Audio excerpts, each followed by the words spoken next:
Could a man hate another so? No, it could not be. How could I despise him with every fiber of my being? Why should I shudder to even think of him? Man was made to love. Why should I, who have never known but love and kindness, be accursed that I must hate? If only I had never met him. But he seemed to be such a good person when I first spoke with him. Oh, but it was so nice to be able to talk with another man after being so lonely in the city. The towering buildings, the rushing cars, people hurrying and all having a place to go except me. Oh God, I had to speak to someone or I'd have gone crazy. When he spoke to me, it seemed as though the lump in my throat that was throttling the very life of me disappeared like the darkness with the snapping of an electric light, where everything was bright again, and I felt like I could fight the world. We hit it up together as though we had been friends for life, and as we stood there talking, he asked me if I would like to take a ride with him, and maybe he could find me somewhere to stay. Of course I went with him. Yes, I even remember thinking how lucky I was to have met such a nice fellow. Oh, how stupid one man could be. Luck, there is no such thing. I have proved it too many times to know better. At least there was no luck for me. You know why, don't you? Well, I'll tell you why. There's never luck for the man that's down and out. When you have once slipped from fortune's ladder, you don't slide slowly. You drop like a rock. And after you've hit bottom, you stay there. When fortune's frown, there's no changing her face. But I believed in luck then and smiled and even thanked him for being so kind. I had noticed when he asked me to get into the car, he was nervous and seemed worried over something. So I asked him if there was anything I could do, because I thought he might not feel very well. Yes, I even asked him if there was something that I could do for him. Ha, ha! I asked him, that friend, but he answered no, that it was only a little headache. Headache, yes, that's what he said, only a little headache. But do you know what? That headache did this. Look at me, I have no legs, I can't walk.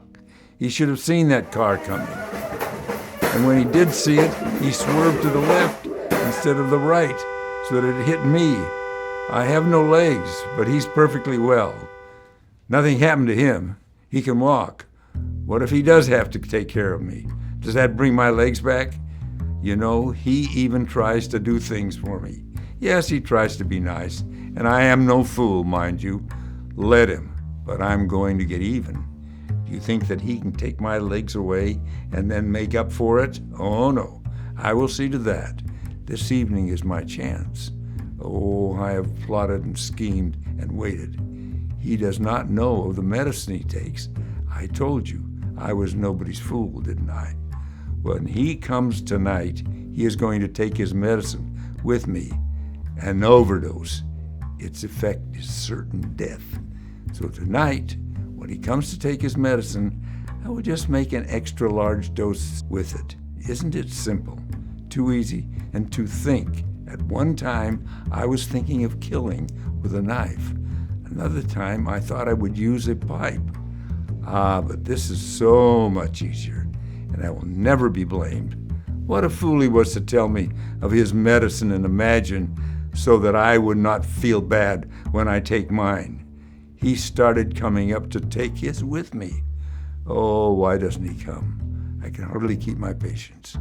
To think that after tonight, I won't have to look at that face of his to be able to kill the man that stole my legs. There's a step on the stair. It's him, I can tell. Where is the medicine? I must not fail in this. Good evening, Roger. I've been waiting for you. I wanted to take my medicine, for I feel a little weak tonight. Are you ready? Yes, I even smiled when I said that, and I called him Roger. That damn monster. I am so sorry, John. If I'd known that you were waiting, I would have been here sooner. How are you this evening? But I know you want your medicine, so let's take it. Then we can talk later. Here are the glasses. I know you like to fix it, so I will go over and pull the blind down for you." The fool, he doesn't know he hasn't long to live. Imagine him saying, "Let's talk later," as though he is going to talk later. There it is, all fixed. His glass there and mine here. When he comes around to the other side, he will take it, and then this hate, this fury will have been accomplished. "Oh, Roger, everything's ready now. Never mind fixing up the blind." I'm not fixing the blind, but I am looking at the moon. Isn't it beautiful tonight? Look, John. Death notice. Man who was in a famous automobile accident last year and who had his legs cut off died last night. His name was John Nathan. He is survived by no one. He had been living with the driver of the car he was hurt in, Roger Parson. If you will remember last year, Mr. Parson was driving a car when a drunken driver who was swerving all over the road hit him on the right side. Mr. Parson has been taking care of Mr. Nathan ever since. It seems that last night, while Mr. Nathan was fixing some medicine for the two gentlemen, Mr. Nathan took the wrong glass, and it seemed he had an overdose of the wrong medicine. He died instantly. There were no charges against Mr. Parson.